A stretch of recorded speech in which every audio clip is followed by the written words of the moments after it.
wàccee sa yaram waxuma la ne doo mën a am feebar bi waati de mun ngaa am feebar bi waati bu dee da nga toog ak koo xam ne dafa am feebare TB waati mun ngaa am doomi jàngoro ji sa yaram parce que garab bi lu mun a def mooy dafay rey doomi jàngoro ji time bu nga amee TB si booba nag soo delluwaatee fu nga amoon TB bi wala soo amee koo xam ne dafa amaati TB nga teg doo bokk ak moom den da ngaa gis ne doomi jàngoro ji dina ñëwaate ci yow faj TB bi kay moom free la amuñ benn fay foofu noonu loo xam ne daf la jaaxle rek soo ñëwee fii nga laajte ñu dégg nga.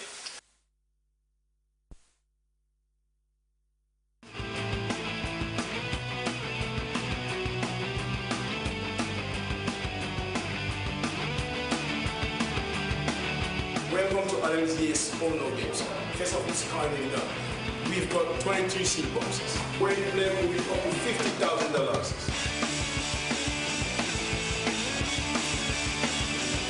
I'll offer you 2,000.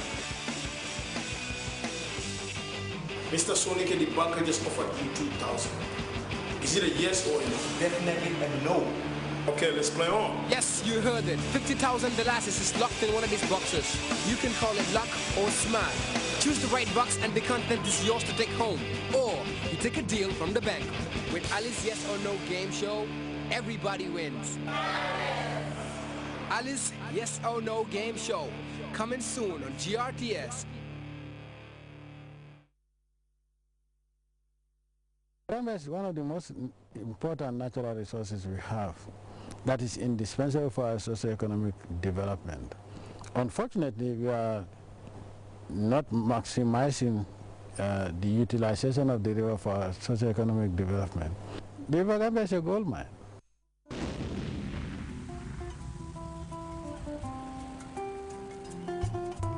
Bright morning sun is beaming over the city of Banjul.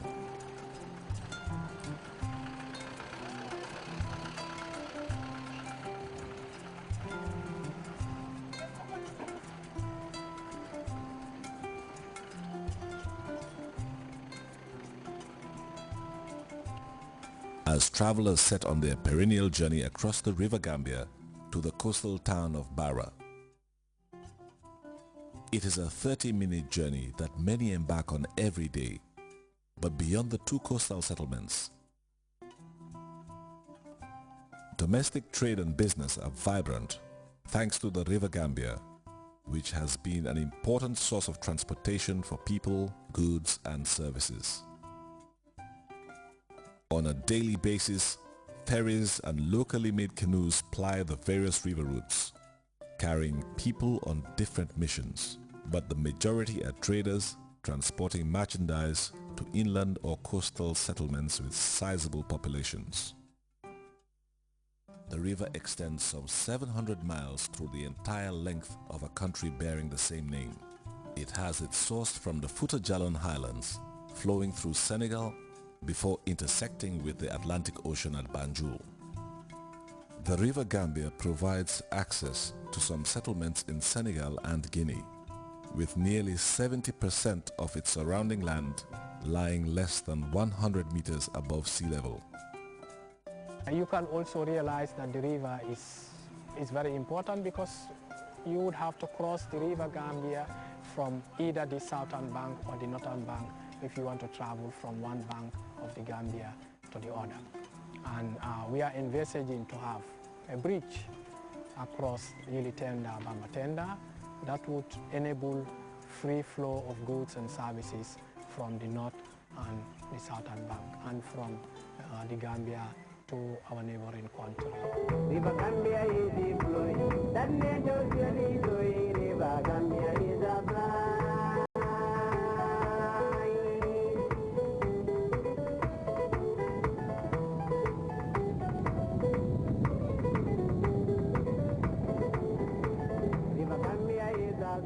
The river has both an estuarine and freshwater ecology, defining its surrounding vegetation pattern. During the dry season, because of the slow flow, you have salt water coming from the Atlantic moving towards Puntaur. So because of this constraint for agricultural production, we cannot rely on pump irrigation for agriculture, because every 100 cubic meters or every cubic meters of fresh water that you pump from the river would attract salt water towards the upper end of the river, that is the eastern part. Saltwater intrusion affects some peripheral environments, especially in the dry season. Whilst in certain areas, the riverside is dominated by swamps and mangroves.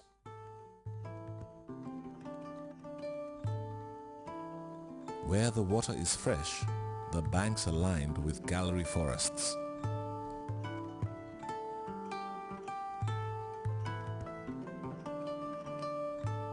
There is captivating wildlife upriver, where dolphins and crocodiles manifest a strong presence.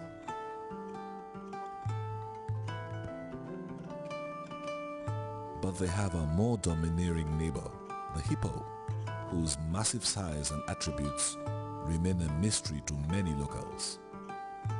The natural habitat provides sanctuary for a host of insect and bird species that fill the environment with sonic melodies. This has been a fete for bird watchers.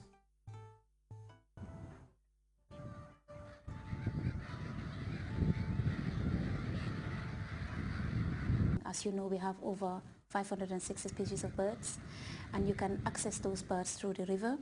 You can also do hunting on the river and other sporting products. So in essence, what we're trying to do as part of our strategy to develop our product is to make sure we look at the River Gambia in total and try to develop it for the betterment of tourism in the Gambia.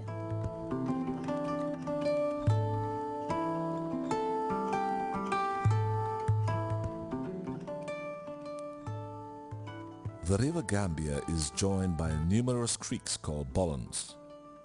Among them the renowned Bintang Bolong on the south bank, which flows into the river from the south.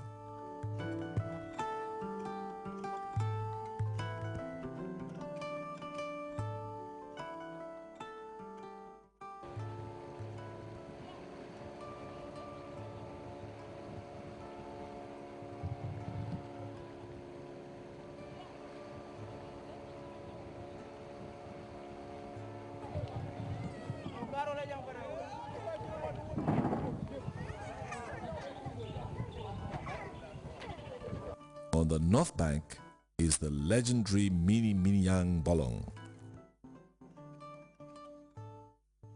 across which stands the famous Babili Mansa Bridge.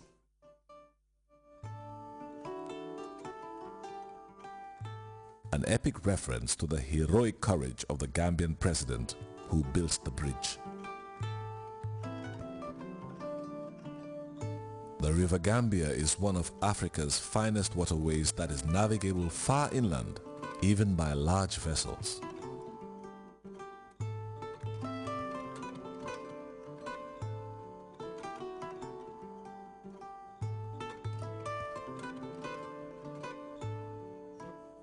The British, who colonized the Gambia, were said to have centered more attention on the river, both as a resource and means of communication to access the hinterland, where raw materials were being tapped for the home market. In fact, what attracted Europeans to the Gambia was the River Gambia, to show you how important it is. And the British came to the Gambia because of trade in ivory. Gambia used to have a lot of elephants. As a result, commercial ports and trading centers were established, especially in major towns of the hinterland, to transport groundnuts and other products.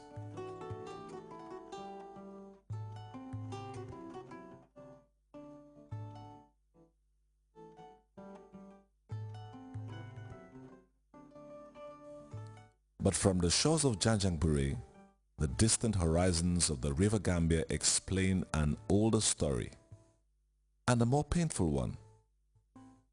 Before colonization, the Gambia, like the rest of sub-Saharan Africa, went through a dark period of slavery when thousands of locals were transported to Europe and America as slaves. On these very shores